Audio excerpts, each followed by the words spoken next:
Hello, friends. This is Dave Hurwitz, executive editor at ClassicsToday.com and celebrity spokesmodel for the ClassicsToday.com shop, which is open for business.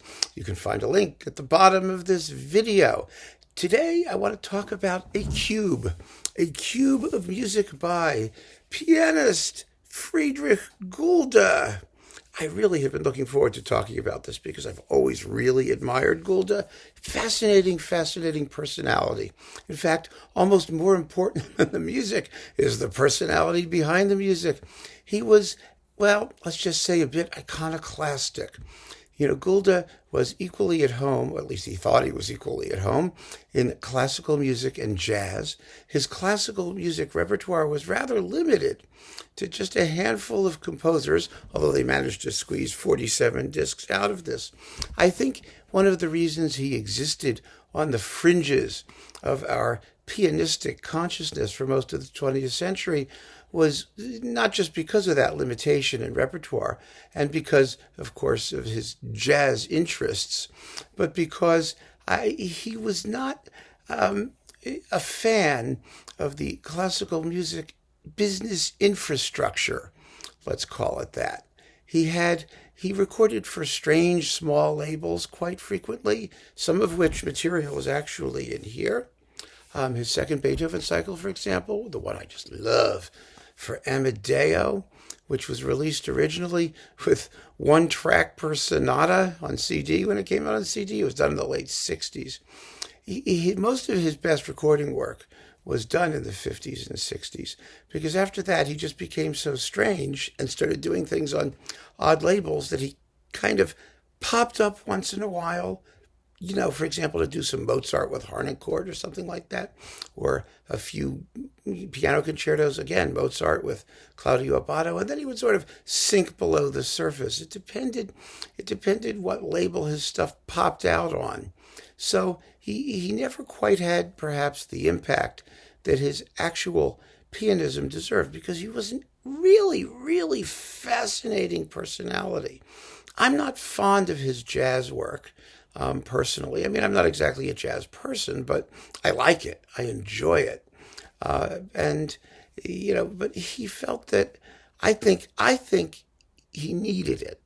He needed the jazz because his regular classical playing has a certain intellectual ferocity. It doesn't try to do strange and ridiculous things. You know, it doesn't. I mean, he was very strictly trained in the Viennese classical tradition. And so when he plays classical music, he wants to get away with it, but pardon me. But he doesn't want to destroy it. He wasn't that kind of a guy. He wasn't a Pierre Boulez burn down the opera houses kind of interpreter. He respected the music, he really did, but he brought an intellectual rigor to it, which, had it not been for his influence in jazz and for his influence in pushing the boundaries a bit, probably would have come across as very sterile, almost sort of anti-sentimental, ferocious. His Bach playing, for example, was often compared to that of Glenn Gould, because it had a pinpoint accuracy and a kind of dryness to it. And Beethoven, who of course is, you know, the acme of volcanic passion at the keyboard, would have been practically unlistenable had it not been for his jazz influences as well as jazz interests, because it just loosened him up just enough for us to hear the passion behind all of the intellectual rigor that went into his interpretations. And I just think for that reason, he's absolutely fascinating. So I want to go through the box and just let you know what's in it and turn you loose. It's still around. I did check. It's hard to find because the Amazon search engine doesn't seem to relate to the names of artists anymore.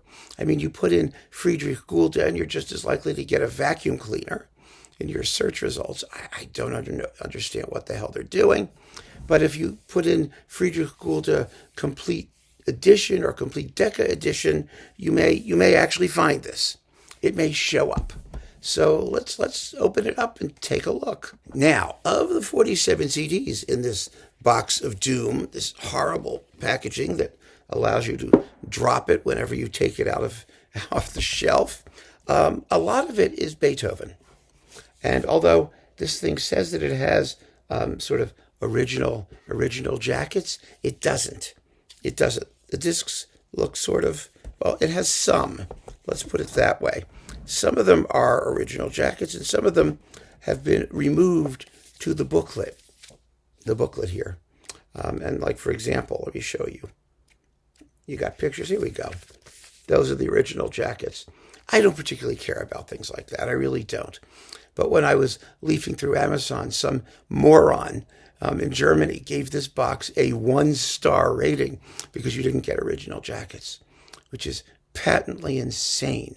I mean, yes, packaging is important. God knows I talk about packaging and presentation, but what matters is the music and your ability to access the music. And that's what really is important. And one of the reasons you're getting me talking about this, and it wasn't reviewed on classicstoday.com, is because the excellent booklet note is by our very own Jed Disler. And so, he ethically stayed away from reviewing something in which he had a hand. But, I mean, it would have been nice to have Jed's opinion. I'm sorry if you're getting the second string when it comes to piano music, but I think I know what Jed's feelings were, and I certainly know what my feelings are. So let's just go through this and see what's in here. Let's see. Oh my goodness, lots of stuff. Okay, this was Phillips and Decca material mostly. So there's a little bit of Bach, and the Bach, as I said, is very, very somewhat dry and detached and pinpointly accurate, and it's okay. There's not much of it. It's the English Suite No. 3, the Italian Concerto, Partita No. 1, and a few things from the Well-Tempered Clavier, and the Toccata in C minor, just the fugue. That's it. That's his Bach. Of course, he did the Well-Tempered Clavier, and it was admired, but it wasn't for these people. So that will be elsewhere. Now, Beethoven. There's lots of Beethoven here. I'm not going to go through every single thing, but you do get the concerti, the 4 concerti with, Horst Stein and the Vienna Philharmonic. I've always enjoyed that concerto cycle, again, because it's exciting. It's exciting and sharp and focused, and I really, really like it. A lot of that stuff, the concertos and the Amadeo set of sonatas, was issued on Brilliant Classics, and it still may be available there. I have it there, sitting over there. For all we know, you can still get it, although now that it's back here, who knows, it was licensed and delicensed and relicensed. So if you can't get the big box and you just want to get a Beethoven cycle, I talked about that in my discussion of the Beethoven sonata cycles, the ideal versions, not the ideal versions, the general review of sonata cycles. And, this is one of my strongest recommendations because it's just marvelous. But there are 2 complete Beethoven sonata cycles in here. And so that covers almost half of the entire box. The first one he did for Decca in Bono. And the second one, the one I kind of prefer, is the one on Amadeo, which is sharper and harsher and more militant and somewhat more extreme, which is why I enjoy it. The earlier one shows him becoming the later Gulda, but it's got wonderful things in it, of course. And then there's another one. There's yet a third one that was recently issued on Orfeo, which was also a mono but very well recorded Austrian radio mono broadcast that precedes, I think, all of these cycles. Or it's somewhere in the middle. I have to go check the date, but it doesn't make any difference. And all of them in their ways are excellent, and they're rather different from one another.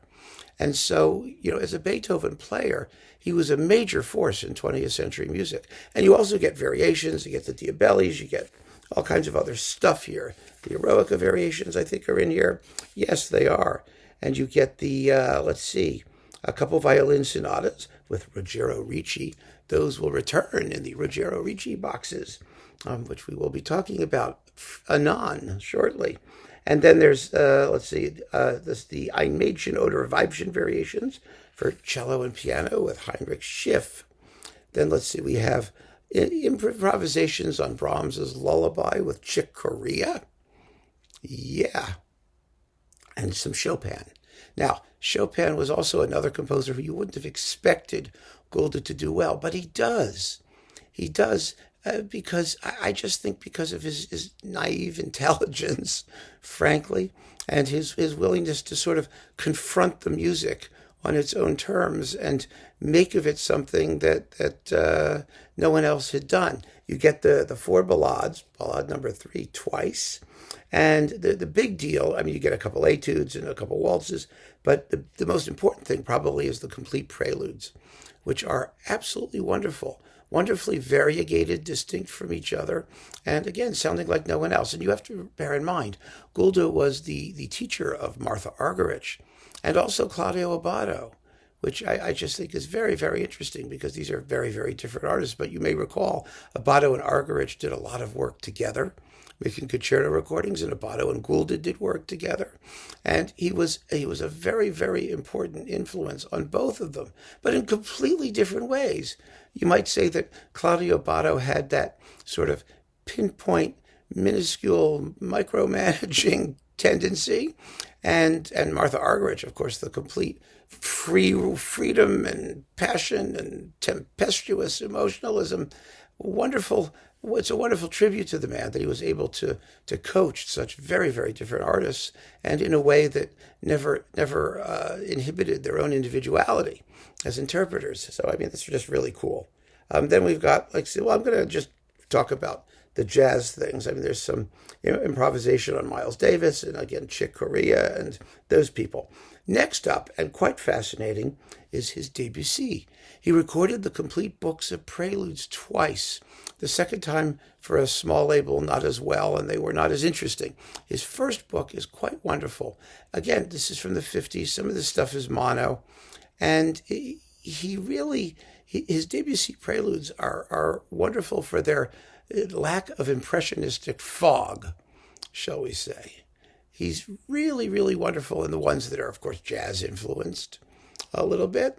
And they're totally the opposite, for example, of Walter Gieseking's contemporaneous Debussy preludes. That's the logical comparison, because Gieseking was the master of touch and tone and of sensitive tonal shadings, whereas Gulda just wants to blow away all that fog, but he plays them just as well. And idiomatically, it's a perfectly legitimate way to do it. And surprisingly, because normally, major Austro-German Beethoven pianists are not wonderful in French music, but he made it his own, and his Debussy is great to hear. You also get part of, the Soirée d'Engrenade from the Estampe, Book 2, and fireworks and extra fireworks from the preludes, and from the Image first series, Reflet dans l'eau, and L'Île Joyeuse, and some, Pour le Piano. I mean, there's good stuff in here.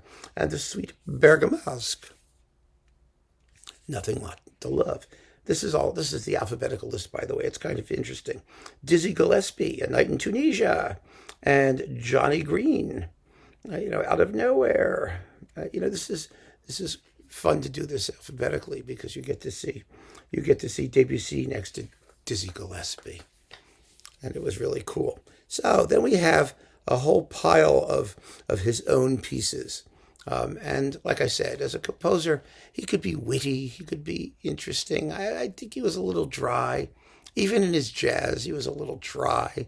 It's much more interesting to hear, I think, his intellect applied to more rigorous music, to the classical repertoire, because, one of the reasons is because we have things to compare it to. That was the bug zapper, if you heard that. Something just got zapped. Yes. Anyway, because we have things to compare it to. And so his unique personality shines, I think, most strongly because we know what the alternatives are. Whereas with the jazz stuff, you just sort of take it as it comes, and it either interests you or it doesn't. So let's see, there's a strange little Handel thing from one of his suites. And then Mozart, we get the Concerto 14, 17, 25, and 26. Most of these are with none other than Anthony Collins, whose CD reissue I trashed when it was released on Eloquence, largely, except for the very fine Gulda Mozart Concerti. I mean, Collins was perfectly fine as an accompanist And so these are sort of classic versions. Then there are a little pile of Mozart sonatas, which are perfectly fine. Now on DG, remember, they released the Mozart sonata recordings, including some unbelievable performances that he taped in his own home on cassettes in really crappy sound. I mean, that's why he became so problematic later on. You respect his individuality, but the quality just has to be there. I mean, the technical quality just has to be there. There's no reason why we should have to listen to badly modulated home cassettes. His Mozart may be good, but for me, it's not that good. It's not that important that we have to hear it that way. And let's see, what else have we got here? The Prokofiev Sonata number 7, and then Ravel. His Ravel is also quite excellent. Gaspard de la Nuit, a wonderful performance of the sonatine, which is supple and it's sonatine-like. It really does have a wonderful neoclassical feel to it and an edge that's just terrific. And then the Toccata from the Tombeau de Couperin, and another wonderful performance of the Valse Noble et Sentimentale. Now, of course, the Valse Noble et Sentimentale are taken from Schubert, and I wouldn't say that this is necessarily a Schubertian performance, and Gulda was not really a Schubert player. He wasn't. But this is an excellent performance of the Ravel. And, Ravel was one of those composers, the watchmaker, who would be very good for a musician like Gulda. Ravel liked jazz, but again, always strictly controlled. So I think the two of them really were simpatico from the point of view of their sort of intellectual approach to the music. Then there is a Schubert impromptu, which is really not too special, and a Singleton Scherzo D5 something or other, 563 or something, I don't know, 593, 960, I can't even see it. It doesn't make any difference. The Schumann Concerto with the Vienna Philharmonic under Volkmar André, and the Fantasia Stucke. I don't think his Fantasia Stucke have enough fantasies in their Stuckas. I really don't. The Stucke need more fantasy. That's me. So, call it what you will. The Liederkreis with Ursula Anders. That's fun. He did do some vocal accompanying. We'll get to more of that in a moment. And the Traumerei from Kindersehnen, which isn't terribly Traumerei-ish. And the Waldsehnen, which are more successful, I think. Then let's see. Oh, look at this. There's George Shearing, the Lullaby of Birdland. Well, that's always fun. And with the Friedrich Gulda Sextet. And, he sometimes became a sextet. He cloned himself. I mean, no, there were obviously other members of the sextet. Then we get Richard Strauss. Again, the comparison to Glenn Gould is opposite, because Glenn Gould had a fascination with Richard Strauss. And you get the Burlesque, which in the 1950s, this is the Anthony Collins recording, was never done, practically never. It's really, but Gulda had a fascination with it, and he plays it quite well. And then we get like one movement from the Bourgeois Gentilhomme music, the Vienna Philharmonic with Mazel. And is it one movement or is it the whole thing? Wait a minute, let's look and see. It's CD number 32. Looks like track 16. I hope it's the whole thing. I have to confess, I didn't take a look at that one. I was just so hypnotized comparing the Beethoven things. But let's just have a look. Leader, the Bourgeois Gentilhomme suite. No, I think you get the whole suite, which is good. So, you should. Yes, you get the whole suite. It's wonderful. Laura Mazel, Vienna Phil, Willy Boskovsky, Emmanuel Brabitz, cello. Yes, wonderful. Good. Can't have too many Bourgeois Gentilhommes running around. And then a bunch of Lieder with Hilde Gurdon, the classic Viennese Kammersängerin, whatever she was. That's excellent. The series of Strauss Lieder, the Weber Concertstück, which was coupled with the Schumann, the Vienna Phil and Volkmar André. I love the Weber Concertstück, and this is a fun performance of it. It really is. Gulda had that sort of the wit that I think sort of is appropriate to the finale of it. It has a story about a chatelaine whose hubby or boyfriend is off to war and she thinks he's dead and she hallucinates that horrible things happen. Then you hear trumpets in the distance and he shows up and they whoop it up in the finale. It's just a delicious piece that today really doesn't get played. It was kept alive, really, by Viennese pianists, by Alfred Brendel, who made it a specialty, and Gulda played it too, thank God. I mean, more people should. It's a little short for a concerto. It's like 20 minutes. But that's it. That's the Gulda edition. It's the whole thing. And I just think that if you are a fan of, 20th century keyboard music, and particularly Beethoven, and, to a lesser extent Mozart, but also Debussy and Ravel, you really should hear this. Those are the major aspects of it. And his jazz stuff, like I said, you'll either like it or you won't. But, in comparison with other pianists who did the same music endlessly, Gulda had an incredibly distinctive voice and a very, very questing spirit, you might call it. And he's like nobody else. He was a real personality. And so it's wonderful that this thing is out there. I do not expect it to last very long. So get it while you can. Please get it while you can. If it interests you. Like I said, these boxes are for hardcore collectors.